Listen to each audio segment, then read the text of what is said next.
In theory, there are only 4 styles of parenting. Authoritarian parents are controlling and demand obedience without considering the child's point of view. Permissive parents are loving but don't exert any control. There are no rules. Authoritative parents are firm but loving. They encourage independence within limits. Neglecting parents are uninvolved and often uninterested in their own child. Recently, a 5th style was proposed, but we will come back to that later. The styles range from controlling and demanding to complete freedom, and from cold and unresponsive to loving and receptive. Each, authoritative, permissive, authoritarian, and neglectful parents have their place. To understand what it means to grow up with parents from each end of the spectrum, we can imagine the lives of 4 children.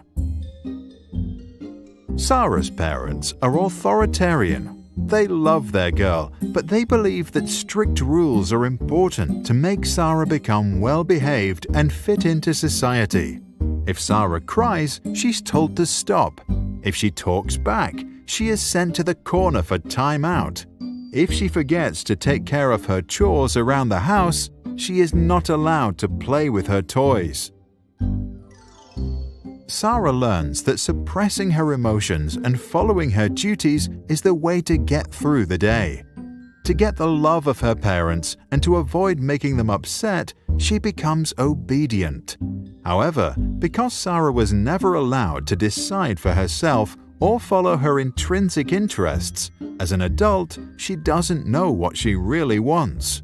She begins living a life that seems perfect to her parents and society, but might leave her unhappy on the inside. Permissive parents, like those of Peter, enjoy their little boy so much that they believe they should fulfill all his wishes, give him full freedom, and never say no. Peter enjoys full control over his parents and gets whatever he wants. If he doesn't want to walk, he'll be carried. If he wants ice cream he gets. If he wants to play games, he'll be playing them all night.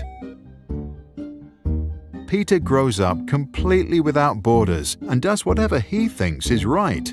He never coped with conflict, and he did not learn to control his emotions. The fact that he always got what he wanted made him a bad loser. As he grows older, he often acts inconsiderate and doesn't know his limits. Arthur's authoritative parents respect their child's needs, but believe that kids need freedom within certain limits. Arthur can freely play, but when he's done, he needs to help tidy up. He is allowed to eat ice cream, but only on Sundays. Screen time is limited to 30 minutes a day. There may be conflict, but the parents listen to what Arthur has to say and then lay down the rules. Arthur learns that some things are difficult, but his parents give him all the support he needs to get through it. He develops the strength to endure hardships and to continue following his interests and passions. In class, he bravely expresses his own opinions in an appropriate manner. During breaks, he can show his emotions and act freely. As an adult, he agrees to rules only after they have been discussed and he feels like he understands them. Neglectful parents are usually not present in their children's life. Nora often feels completely alone in the world. She experiences full freedom to do anything she wants to and has plenty of imagination, but she never receives any feedback or even attention. Nora realizes that it doesn't matter what she does because no one cares anyway. The lack of attention leads to a lack of trust in herself and others. She becomes insecurely attached, unable to form healthy relationships, and develops a negative image of herself. To stop feeling unworthy of love, she tries not to feel anything at all. In recent years, over-involved parents who are present in every aspect of their child's life are often referred to as the 5th style. These parents are also known as snowplows. removing obstacles out of their kids' path, or helicopter parents who hover about and micromanage every aspect of their child's life. Since they won't let their children do anything alone, the children can't learn to overcome challenges by themselves. Research infers that these children don't like to solve difficult problems, lack perseverance, and may even procrastinate in protest when something requires a lot of effort.